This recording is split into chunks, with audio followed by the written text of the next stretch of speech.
Journeys of Hope. Life is a journey, and this is your spiritual passport. Where will the journey take us today? Let's walk together as we learn to become people of faith and hope.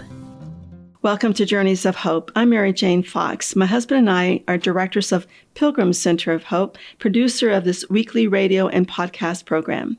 Pilgrim Center of Hope is a nonprofit ministry founded in 1993. Our mission is to provide Catholic events, experiences, and media, initiating a desire in people to encounter Jesus Christ in their daily journey of life. Our journey today will be on a topic that many people who have lost a loved one will relate to, that of grieving. We will define grieving, what occurs in a person during the process of grieving, including the emotional signs of grieving, plus learn how we can bring our faith and hope in the grieving process. My guest is Lynanne Ayrton, a licensed professional counselor for 30 years. Lynanne has worked in psychiatric hospitals, Catholic schools, the Archdiocese of San Antonio, parishes, private practice, and currently works for the company You Will. You Will supports undergraduate and graduate students with counseling and mental health support. Lynanne has developed a grief group that is currently held 2 times a month at St. Elizabeth and Seton Catholic Church in San Antonio. Welcome, Lynanne. Thank you. I'm so glad that you're joining us on this Journeys of Hope on the topic of grieving. You're an expert in this field, and I look forward to hearing from you and learning from you. Well, thank you for having me. Good. Well, let's start with the very beginning. Okay. Defining grieving. Okay. So grief is really the deep sorrow that occurs when we have lost someone. So specifically today, we're going to focus a little bit around grief related to death and losing loved ones. Yes. But we know that grief comes in other forms as well. So we can grieve the loss of a job. We can grieve a divorce. We can grieve a move. There's lots of areas in life where grief comes in. But I think today you really wanted to focus on what it looks like when people lose people. Right. I think that's something that a lot of times people question. I hear questions from my friends and others and myself even I recently lost a loved one. And so that's been very tender topic, I should say, a very sensitive topic, a very deep topic to me, because when it hits home, it hits home. It hits the heart. I love the word tender. Oh my, what a great verbiage. I think I want us to start with the idea of what you're sharing, which is you've had a recent loss. And I think when I do my grief group, we always start the grief group with, let's light a candle to remember the people that we've lost and to bring them in remembrance in the room through just the candle. And so if it's okay with you, I'm going to light a candle for your recent loss. Oh, that's nice. Are you okay with sharing with everyone that you have had a recent loss? Definitely. It's fine. Many people that have been to Pilgrim Center of Hope have met my cousin, Juanito, who recently died, actually 3 months ago on Thanksgiving Day last year. So I was sharing with you, Lynanne, beforehand about this loss and how it's really affected me in many ways. And I'm learning grieving. It's made me to not only cause an interest to learn more and research on the topic, but I wonder how many more people are wondering, am I grieving properly? What's wrong with me? Someone asked me, are you going through depression? Are you going through what's happening with you? Because they see something in me that's, I'm not moping. I'm not walking around, I'm not moping around. I'm working. I have joy in my heart. I'm active, but there's a mourning involved. There's a grieving involved. And that's why I'm so happy you're with us. And thank you for thinking of the candle. That's very thoughtful. So I see that you brought a small candle to the studio. Yes. So you're prepared. You have matches. We're going to light for your cousin, Juanito. Okay. So this is for him. So remembering him today and what he's meant to you. And that's not going to change even though he's gone. Right. And then I brought myself a candle to light for my biggest grief in life, which is my mother, Catherine Ann Hayes. She's been gone about 7 years. And that helps me to focus on really having the passion and goal around, gosh, I want people to understand what this looks like and feels like, because we don't talk about grief enough in our society. It's true. We have decided somehow along the way that the word death is not to be spoken. Right. It's become a bad word, so we say, oh, my mother has passed away, or to children we'll say, they've gone to heaven to be with God. We kind of avoid the word death. Mm-hmm. And death is part of life. It is. And death is everywhere in our faith as well. And it needs to be talked about more freely and not to be fearful of it. So listening to you talk and just saying what grief is, what mourning is, the difference between those two words. Mourning is the outward expression of the grief. Okay, very interesting. So there are some societies or some cultures that really do an outward mourning for their loved ones. There are places and people who will wear black for 7 days.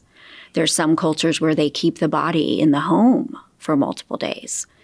It just kind of depends.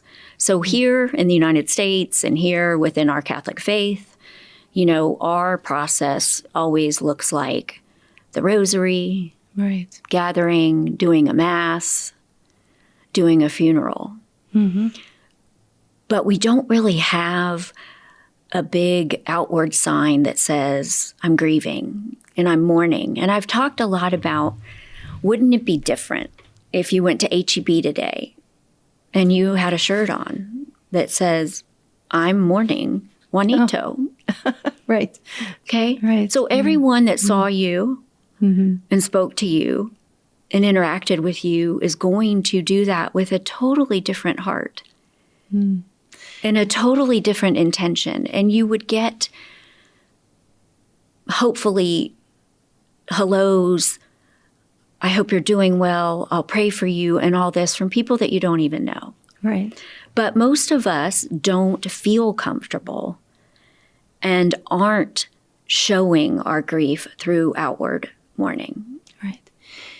Yeah, you brought a good point, you know, and you talked about H-E-B. H-E-B is a grocery line in I just assume everybody knows H-E-B, sorry. Right. There's so many people who listen to his podcast that are even other countries and other states in the U.S. But, you know, Lenan, you're so right. I believe that if we had an outward sign, you know, that people would stop and ask, are you okay? Or what is going on?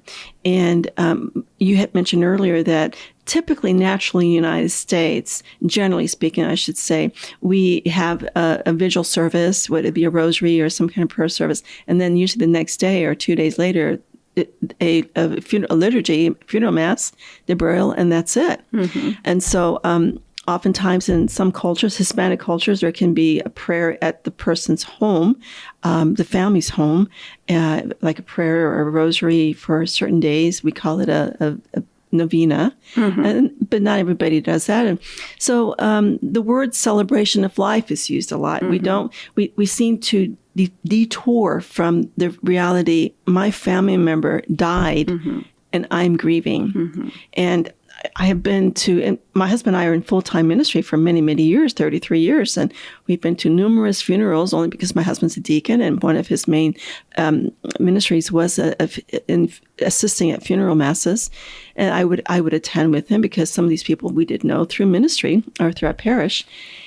And I've seen so many people hold back the tears and say, I've got to be strong. Yes. And then what happens when everybody flies back home?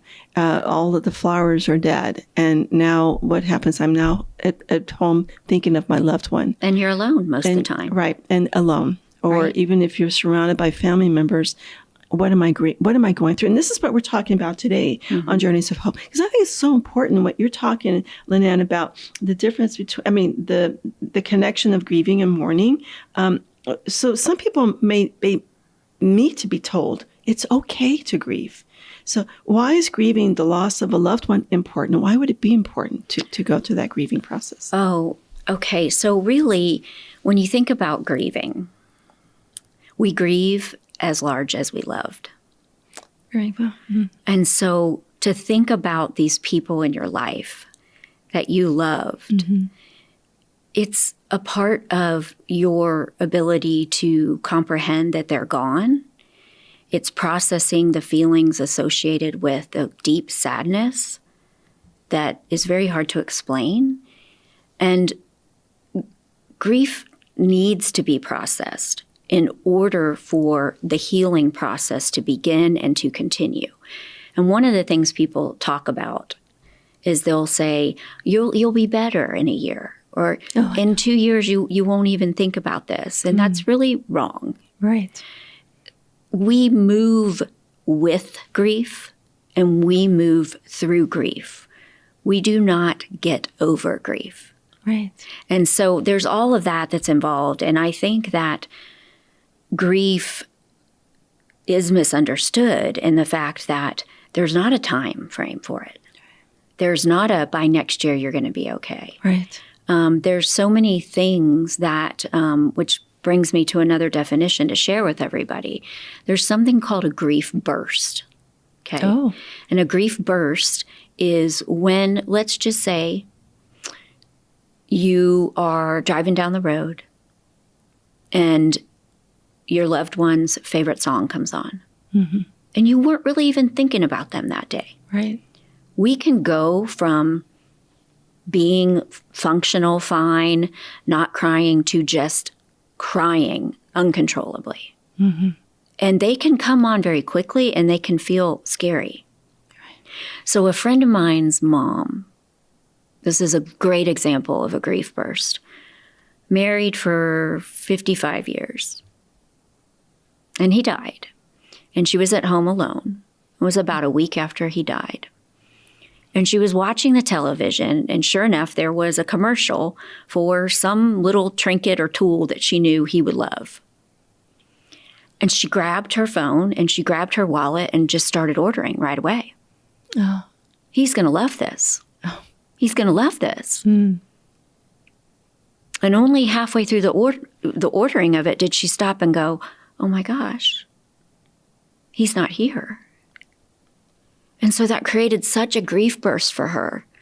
So then she told me this story herself, just sat in her chair and cried for an hour straight. And so those are called grief bursts. And Grief I can bursts. see, I can relate. My parents have been gone. My father, 10 years, my mother, 7 years. And I was very close to them, of course. And I was at their deathbed, I should say, their bedside when they died. What a blessing for me. What a holy moment, actually. And all these years, one would think, well, I remember even the months after they died, I need to call mom or dad. Yes. I had this great experience. I did this, and mom and dad need to hear about it. And I realized I can't call mom and dad. And so I can understand that those would be kind of those bursts, those emotional feelings, those thoughts. And they're real because, as you said, we love when you said earlier, we grieve as deep as we love or as much as we love. When someone dies, our world changes. Our world changes. Our identity changes. Our identity, yes. Now, if it's a spouse, more so because you're one, especially in the sacrament of matrimony. However, there is also, I've been told, no right or way to mourn, and I think you've even discussed that with me earlier. How people have thought, well, am I depressed? Or why am I feeling so numb or shocked at times after the loss of a loved one, or even feeling guilty that I'm still alive and maybe the other person my loved one is gone? Those are what you call, Lenan, as part of the grieving, not almost natural in coming or Absolutely. in grieving. I think about, like, when you talk about us specifically in our faith, one of the really difficult areas for a lot of people is to go back to Mass.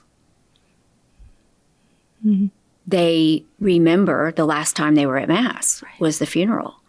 They hear the song. Right.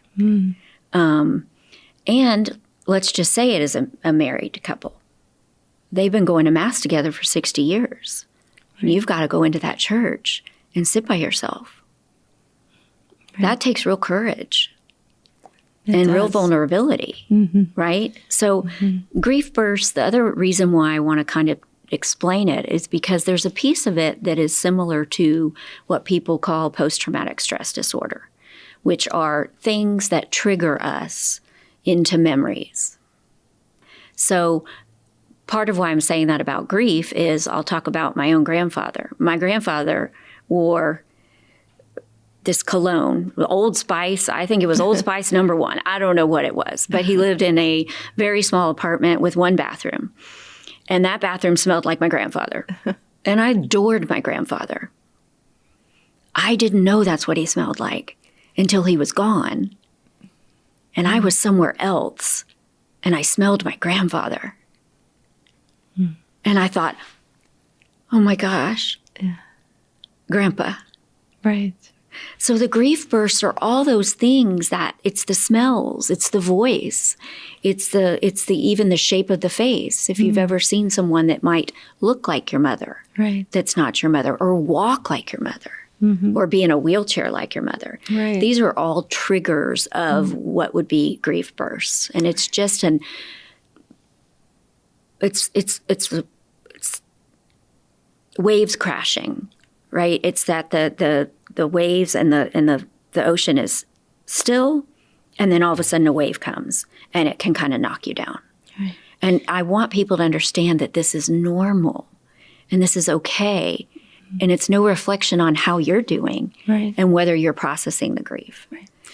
You know, and I think as I'm hearing you, I'm sure people are hearing this and thinking, oh, that's what it was. I can relate to that. So what do I do after that? How do I deal with my grief burst? Well, I would say how I did when I heard a favorite song of my loved one who died. I would say, oh, that was his favorite. I said a prayer. I said a prayer. Of course, sometimes you're walking with friends and you may not be able to do that right away, but in your heart, you can just have that little murmur of oh, yes, I remember. And, Lord, thank you. Or, and we can even thank the Lord maybe, because a lot of times we get so busy and not that we forget our loved ones. No. We're not going to forget our loved ones, right? But we are going to have, I consider those moments of, okay, that's just how much I loved him. That's just how much I loved my mother, my father, my cousin. This is how much I loved my friend, to the point where I remember this, and that's okay, like you said.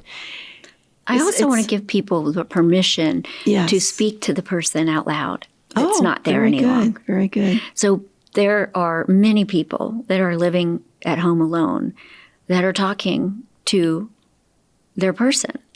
And I still will say, sometimes I'll walk by a picture in my house and I'll say, there you are, Mom. Right. Still missing you. Right. Gosh, I don't know why, but today I feel you. And so being able to just say it is a form of getting it out. Going to the place of prayer, right?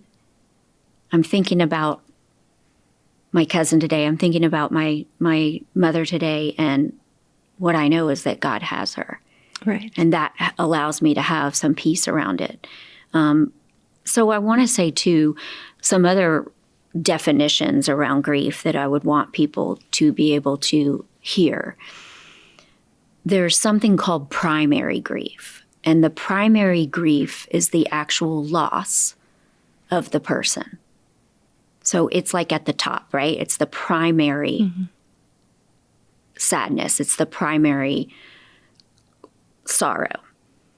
There is a whole nother level that happens with grief that's called secondary grief. And secondary grief are all the other changes in your life that have come about because your person is gone. So you have shared with me that you were a caretaker to your cousin. Yes. And so I'll use that example is that was a purpose for you. That gave you, it filled your time. Yes. It gave you purpose. It gave you the relationship, the interaction.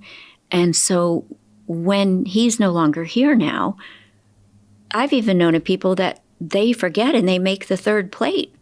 So you might be doing breakfast for you and your husband and then your cousin, and then, oh, I'm so used to feeding him. Right. Exactly. So you're no longer a caretaker. So that role changes. That's secondary grief. I see. Secondary grief is all the other losses that come about because your person is no longer there. Right. That's, I'm going to church sitting alone. I'm going to go on a boat and I'm going to go on a cruise alone. I'm going to go see my aunt without my cousin.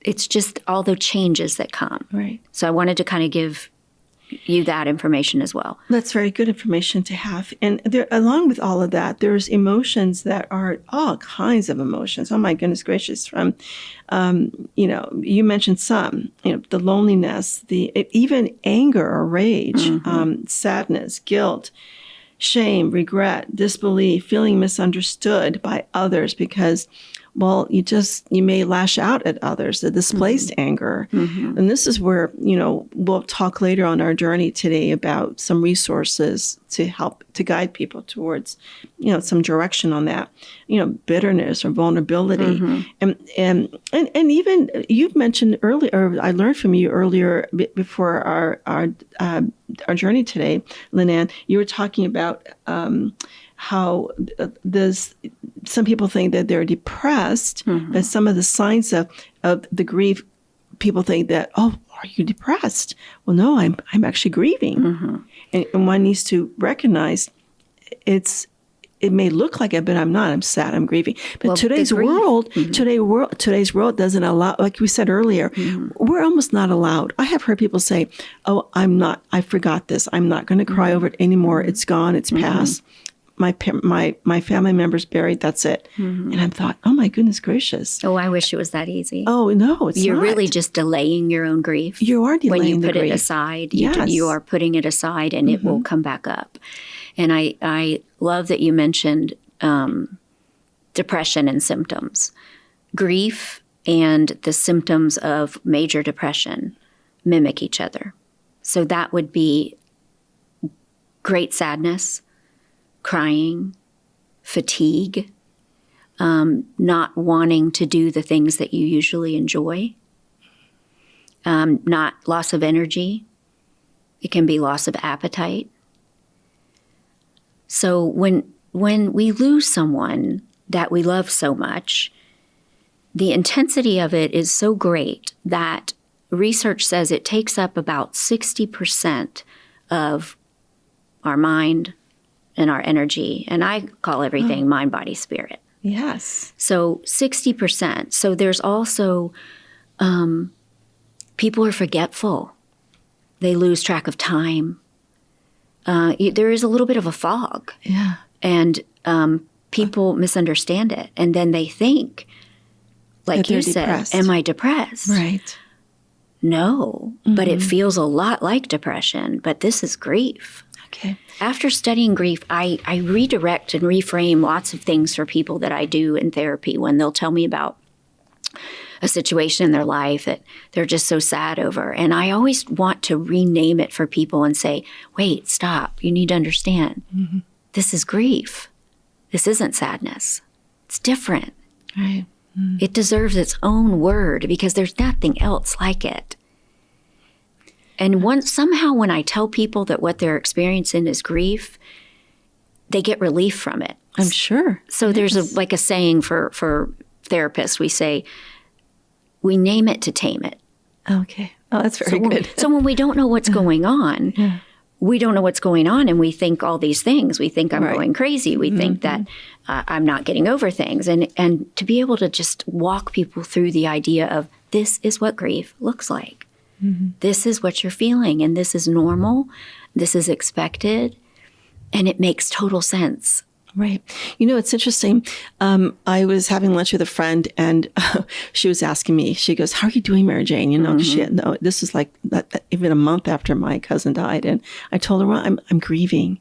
I'm still grieving. She goes, I'm so glad you're grieving. She goes, of course, she's a friend and she can just speak to me this way, right? Well, I'm glad, Mary Jane, that you're actually going through the grieving process, because I know people who don't grieve and they need to have the permission to grieve. And I thought, my goodness, I never heard it said so directly like that. Well, I just love that you use the word. Right. And well, you're like, let me tell you what's going on. I'm grieving. Well, I think if people know me and personally, they know that I'm pretty direct in many ways. But I thought, but for her to respond in that way, that really it had me to think more about. So I brought it up to some other folks, the people I've known, and what do you think? And some have said, well, I have a family member that have never grieved their parent.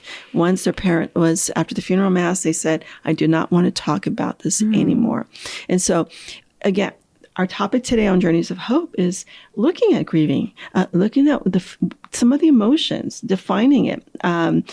Lynanne Earhart is, she's my guest here on Journeys of Hope, and we're talking about the whole process of what one may go through. We're all different, right, Lynanne? We're all different. We're all going to, my grieving may be different, but obviously someone who's lost their spouse of 60 years, obviously.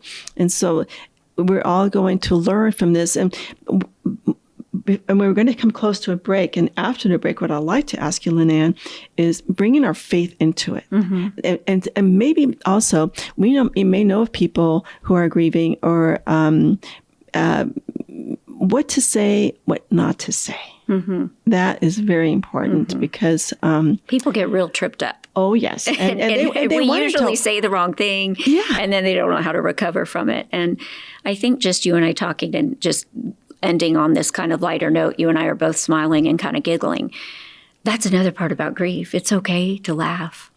You're right. It's okay to have your other emotions as well. That doesn't mean you don't miss that person. Right. No, of course. And, and the other thing too is that there's so many ways that we can remember our loved one. And of course, we can talk about in our second part of our journey today, which we will. But I'm very glad that Lynanne has joined us on Journeys of Hope. And I'm sure you are as well, as you're listening to this, because we're learning about a topic that's not mentioned in our public world as much. And so stay with us. We'll be right back. Did you catch last week's episode of Journeys of Hope? I just lost my cousin a couple of months ago. I was his caregiver. He died of lung cancer, and I was his major caregiver, and he lived with my husband and I. It was very, very, very difficult to see someone you love deeply suffer. I was aware of Pious Union of St. Joseph. I was aware of the beautiful prayers the church gives for me to share with my loved one, whom he heard, and at the end it was peaceful, although his body must have suffered, but he was at peace. That gave me consolation, although I'm still grieving. It still hurts. So, Father, how can praying for those who are suffering or near death, yes, help us remain in hope, but give us that continual consolation and healing as a member of the Pious Union of St. Joseph? Listen to this and all our past episodes on your favorite podcast app by searching for Pilgrim Center of Hope. Pilgrim Center of Hope invites you to the Boeing Center in San Antonio to find hope and make history at Mother of Hope Marian Conference with national speakers, including a Father of Mercy from the only approved Marian apparition site in the United States. Join us Friday, July 24th through Saturday, July 25th. Register now at motherofhopeconference.com or call 210-521-3377. Welcome back to Journeys of Hope. I'm Mary Jane Fox. My guest today is Lynanne Earhart. She is a professional counselor, and I call her an expertise in the field of grief. She has extensive experience in counseling, over 30 years. And so I'm very, very honored to have her as a guest on Journeys of Hope. And I'm sure that you're very happy to hear her, because I'm learning a lot. I'm sure you're learning a lot about the topic of grief. And, all of us have lost, maybe have gone to some grieving, right?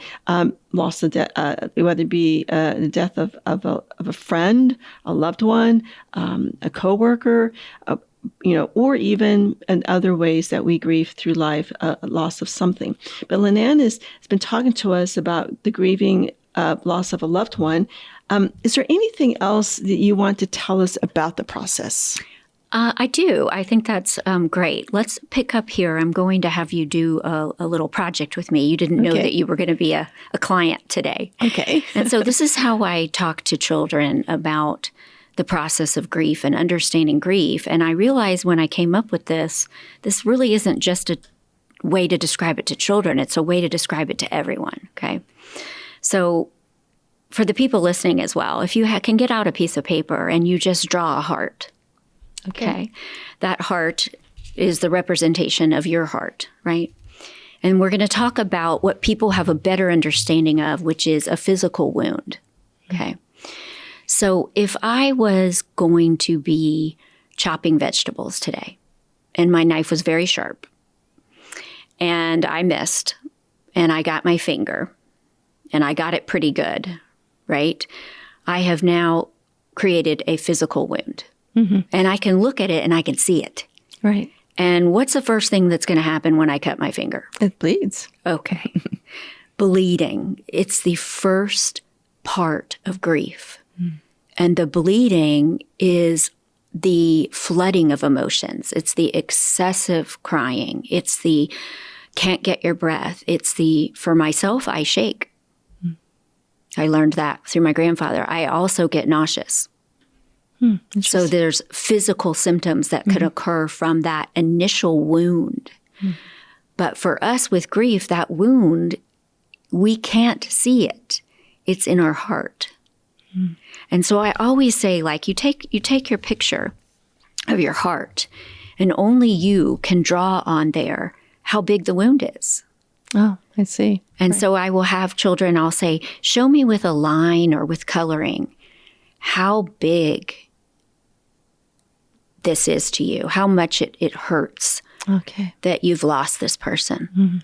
And so I'm going to have you do it. Can you just draw on your heart just a representation of... So I have a paper here in front of me, and I drew my heart, and I am going to go ahead and draw a portion that, where my heart hurts for the loss of my loved one. Yes. Okay, I've done that. Mm-hmm. So basically the idea is the closer we are to the person that we lost, the more intimate that person was, a family member, a loved one, a dear friend, a lifelong whatever, the bigger the cut, the bigger the wound. Sure, I can imagine. Sure, I can understand that. And so that's the experience within us.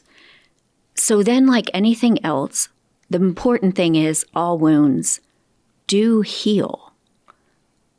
But some wounds are so deep and so big that when they heal, they leave scars. Mm-hmm. And that's what I like to say when we talk about grief. But just like the wound, the bleeding process, there's no right or wrong for how long that takes. And I love this little piece of information about how God is so smart, is that when we cry, there's something in our tears that reduces cortisol levels in our body. And cortisol is the hormone that is related to stress. Oh. So crying is an automatic reduction of our stress. Mm. Who could come up with that? Right. Just God. God, our Heavenly Father. Yeah, just God. Right. So no one can tell you how long you're going to bleed because no one knows how big your wound is. Right. And they don't know how deep your wound is. How much you loved. And how much you loved. Mm-hmm. Okay. So when that wound starts to heal, just like a physical wound, there's scabbing, right? How do we get to the scabbing stage? We get there by talking to others. We get there by praying. We get there by just being around people even when they're not saying anything. We need community. That's the way that God created us. We need community to heal.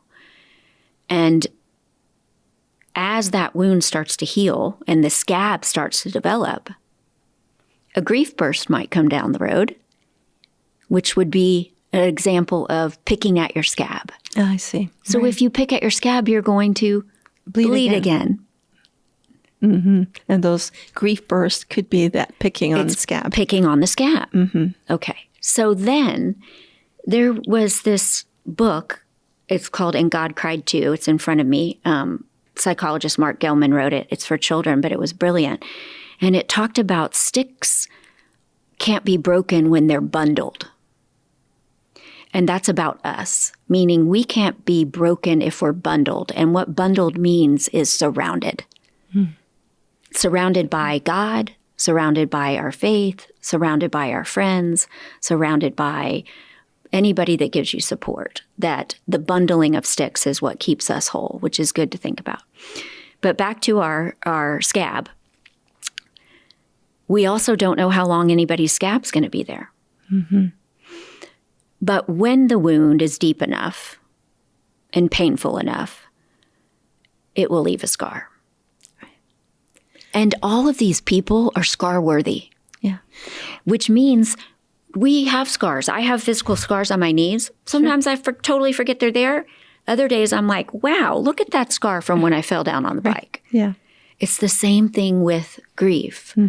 You will move on and the healing will come, but there is a piece of your heart that's actually been changed. Right. Because there is now a scar there in representation of that person. Right.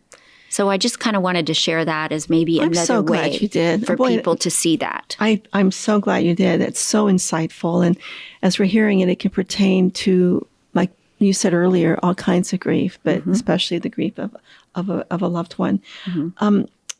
Now let's move towards looking at, maybe we know someone, we have a grandparent or a coworker that we work closely with, and they're grieving. What are things to say, not to say?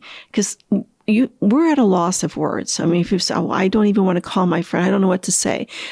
Some widowers have approached my husband and I and said, I've lost my friends. I've lost many of my friends. Why is that? I think people are afraid. They don't know what to say. They're afraid to say the wrong thing. So just basically some, the world is full of cliches. Our language every language has their cliches, right? But this is a topic that we need to just be more focused on, maybe the best things to say to someone in grief and the worst things to say to someone in grief. So I think I already touched on the worst thing. And the worst one is that you're going to get over this. Right. You're going to feel back to yourself.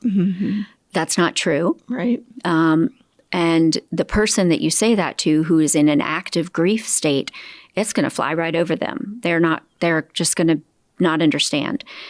The things to say and do are simple. They aren't complicated. They are, Mary Jane, I heard about your cousin. I feel for you. I know how sad that is. Another thing we don't want to say is, what can I do for you? The grieving person has no idea. And the grieving person is not going to say, can you please make me your meatloaf? Right, exactly. Right. So we have to go into the idea of, I need to show up. And I need to bring things that say that I'm thinking of you. And we don't ask the grieving person what they need. Right. So if I knew you had a favorite church in town and I knew that you had lost someone, I might call you up and say, I know you're struggling. Let's go to the cathedral together this weekend. Sure. So in other words, the things to say to someone would be of presence, of caring, that kind of love language, we call it. Love language. The heart, the words from the heart. Give a hug instead of saying something, or simply say, "I'm sorry." And it's okay to also say, "I have no idea what to say." Right, exactly. But I know you're in pain, right? And I care about you. Exactly. Sometimes say nothing and just looking at the person and saying, giving a hug, or I don't know what to say, or my condolences is okay. But I do think people actually avoid someone when they know that they have had a recent loss. Right. Let's just say we're back at the market, since not everybody knows our precious HEB. We're back at the local market, and you see someone that you know has lost somebody dear to them, and you think, I'm going to go down the other aisle. I hope they didn't see me. Right. So remember that however uncomfortable we feel, imagine the person that's grieving. Exactly. And that might be a way to, I thought, well, maybe I should put myself, one can empathize when someone has already gone through a suffering. If you've suffered a loss of a loved one or even a sickness, one can be more empathetic, sensitive to approach someone and say, gee, I'm right. My grocery cart just hit the person's grocery cart that I wasn't expecting right in front of me. Here they are. Well, oh gosh, it's been a long time. How are you? Simple. But our world always tells us that we need to be efficient in some of our wording, and that we don't really need to be. And I think depending on how comfortable you are with like praying with others. True. Oh, would be a great. I kind of have a visual of seeing someone that I know is faithful or shares my faith or is faithful, and to say, I know you lost your dad. Let's just sit for a second. Let's pray for him. Yeah. Right. That would be so special to that person. So special to that person. Right. It's just the recognition. Right. I know you've lost someone, and I'm thinking of you. Right. I think that's very important. So the simple things of what not to say are the worst things to say. I mean, we said earlier, not to ask questions, or to the cliche of, at least he or she lived a long life, or he or she is in a better place. Yes. We don't want to hear people don't want to hear those things when they lost. You can always have another child. That's been told to someone I know that's lost a child. Aren't you over him or her yet? My mother, who lost my father, she was a widow for a couple of years, and she told me, she goes, I can't believe some of the people I know are asking me that if I'm over your dad already. It's been a year. I said, oh, Mom, they only mean well, but it's sad that people mean well, but it's, again, just think about, have that second, take a deep breath, say a prayer if you need to say a prayer to yourself before you approach someone that you want to console, that you think you want to console. Your example about your mom was so good. And actually everything you've just said are so many of the things that you don't want to say. You really nice job on putting that together, because what I'm thinking of is the wound and someone pouring straight alcohol on an open wound. Oh, yeah. Oh. Like when you said that about your mom, like you should be over him by now, or whatever the way the person said, all I thought was, ooh, that stings. Yeah, it does. It hurts. It hurts. Yeah, it does. And you don't, of course, nobody wants to hear that after being married, 50 plus years. Or, so again, there are things that we can list these little cliches or the best things to say to someone in grief on our website, so that we can give you some guidance. People sometimes need to have to look at it again, because we need the guidance, right? We want to be given some kind of direction. Let's look into our faith and how Catholics, mourn. I mean, people have said, well, how do Catholics mourn? Because of our faith in the resurrection, is it realistic for Catholics to expect to grieve differently from those who have no hope? Well, I would say yes, but let's look at this together. We can't expect the pain to be any less intense, no. But however, our faith is where it makes a difference. Okay, how is that? Let's look at Jesus. I mean, I look at the shortest verse in the Bible, in the Gospel of John, chapter 11. Jesus wept.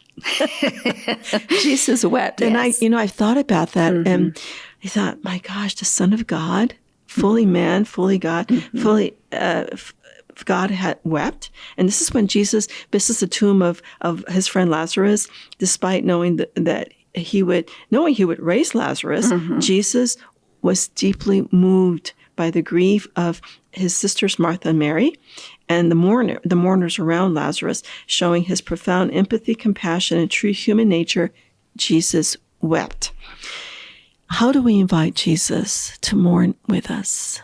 I think he already is mourning with us. I think that everything you just talked about is Jesus has always walked to show us the living example. Right. And the living example was giving us the idea that you should grieve and you should weep that this is the way that we express pain and the sadness and the loss of someone, and that it's okay to grieve. I feel like Jesus crying over Lazarus is him saying, crying and mourning doesn't mean you lack faith. Right. Very good point. Which is really important. Mm-hmm. He's saying there is a human emotion of loss and pain, and it's okay and correct to, he didn't just do it, he openly wept. In front of everyone, everybody, which really helps us to say, right, he is the model, he is the example. He's showing us that what grief looks like. He's showing us what mourning looks like. And I think that that is a great example for us to say, this is exactly what Jesus was saying was part of the human experience of loss, and that it is okay, that is needed, and that it is correct, and not a lack of our belief that would allow us to weep the loss of our loved ones. Right. So, men, it's okay to cry. Please start crying, because you're keeping it all inside, and it's so dangerous. And I think for women to see their male friends, whether it be their relatives or their brothers, nephews, cousins, grandsons, to see them cry, it's good. It's good, and allow them to cry. I was told by a young man that my parents never allowed me to cry. I was not allowed to cry. And he shared that was a deep wound. It came out to be a deep wound. It sure is, because you're keeping someone from the human experience. I don't hear that any differently than if you said, my parents didn't allow me to laugh. I wasn't allowed to laugh. I wasn't allowed to have a human expression of my feelings. And that crying, unfortunately, is associated with too many men, is they have been taught that it's a form of weakness. Right. It's not. No, it's a form of strength. And this is what Jesus teaches us in the Gospel of John, at the story of Lazarus. And I invite you to read that story, ponder it, read it prayerfully. I think another way that, to invite Jesus to mourn with us, this is something that my husband, Deacon Tom Fox, as he assisted at many graveside services, he would invite the family gathered and friends to invite Jesus to mourn with them. Because they were placing their loved one, their friend, in the ground. That was it. They were being buried, and then they were leaving the cemetery and to go on with their life. Deacon Tom was reminding them, asking them to consider inviting Jesus to mourn with them, to walk with them in their grieving. And when you think about that, we thought, do we ever think of inviting Jesus to mourn with us, to walk with us, to grieve with us, to enter into whatever part of our life, every part of our life? And so when we say that, how do we invite Jesus to mourn with us? Well, prayer, you mentioned that, Lynanne, scripture, daily devotionals, the sacraments, especially confession and Eucharist. That's what's helped me. I'm going to Mass. Yes, it was difficult to go to my cousin's parish where the funeral occurred, and many of the fellow parishioners and friends were at his funeral were still going to Mass there. Sure. And I see them, and it reminded me, but nevertheless, the fact that was a beautiful reminder that the funeral Mass was a beautiful liturgy, and we're praising God. So that inviting Jesus helps us to clarify, to own the grieving. But then when we invite him, we're inviting the supernatural, his grace, the grace that we need for the healing. Because as you mentioned, we have the bleeding heart, the bleeding that occurs on the wounds and those emotional bursts. Another way would be to bring God through, to invite him to come through, not only through our grieving process, but perhaps journaling as well. Journaling could be a good part of the healing part. And nobody's going to read your journal unless you allow them. It's going to be your own personal journal. And I'll even add to that, letter writing to the people that we lost. Oh, very good. It is a very cathartic intention where you write to them and tell them all the things you didn't get to say and wanted to say, and just tell them how you're doing. Today's horrible. It's your birthday. Thinking about you today. And so letter writing, journaling. And we were speaking about our faith too. We have to remember too the music. Right. To listen to healing music. Depending on when you were raised, or what you think of when you think of like the Catholic music, but there's some music that for sure just is soothing, and you can feel the Holy Spirit through the song. Exactly. So that's another way to bring God, as you said, into the process of mourning with you through music. Well, there's certainly inviting Jesus to mourn with us, to grieve with us, to cry with us. If all of us, Jesus invites us in the scriptures to go into the door, to open the door of your heart and to go to that room in your heart and to speak with him. Well, invite him to go into that wound in your heart and to heal that wound, right? To help the bleeding. The wounded. We're wounded. Exactly. And those grieving bursts that you talked about earlier in our journey, Lynanne, when we least expect it, could be a moment of grace, I would call it. For myself, I'm trying to turn into a moment of grace and thinking whether it be, and I guess we're all different. It all depends on, are you coming home from work and you're stressed out and you're more sensitive to cry, or you're starting the day and you have that emotional burst or that grieving burst, and it can turn into a prayer, a praise. Oh God, I'm thankful for the gift of eternal life. And I love that you just said turn it into praise, because we've got to go back to the power of gratitude. And it's so hard to be grateful when we're hurting. Oh, yes, that's so true. It's so hard to be grateful. But gratitude is known to be a complete emotional game changer for people. And for us, that gratitude is about God. Right. And the blessing of every day and all of the other gifts that come with it. And that living in gratitude really changes your whole experience. I'm glad you mentioned gratitude, because I've heard in a homily, I forget where, a priest said, we need to thank God for I was attending a funeral mass, that's what it was. And the words of the homily were something like this. Father was saying, we need to have gratitude for the loved one.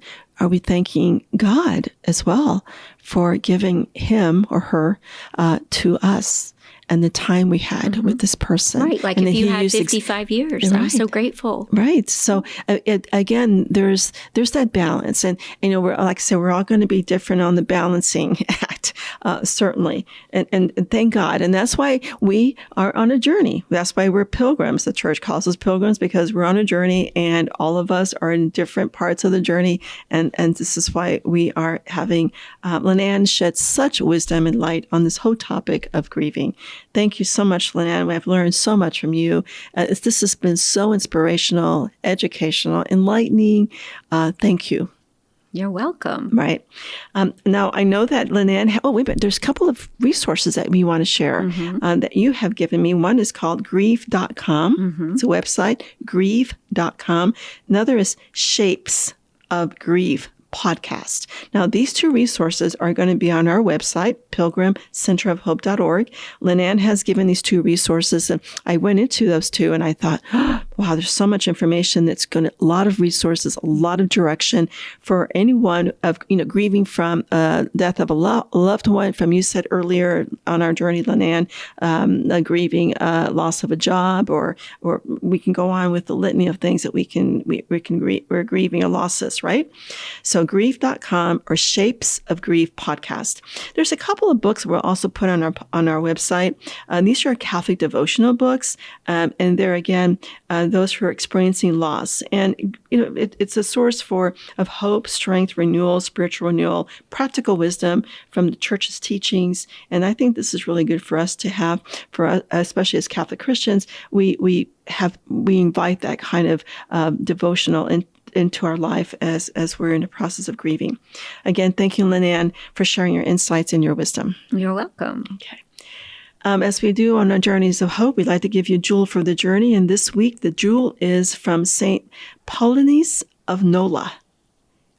It is a loving act to show sadness when our dear ones are torn from us, but it is a holy act to be joyful through hope and trust in the promises of God. It's a beautiful jewel for the journey found on our website. And so I invite you to join me in the closing prayer. In the name of the Father, Son, Holy Spirit, Amen. Heavenly Father, you are attentive to the voice of our pleading. Let us find in your Son, Jesus, comfort in our sadness, certainty in our doubt, and courage in the life of our lives, and our hope of your promises. In the hope of your promises, make our faith strong through Christ our Lord. Amen. Again, thank you for joining me on Journeys of Hope. Visit us on pilgrimcenterofhope.org. Thank you for joining us on Journeys of Hope. Until next time, may God bless you.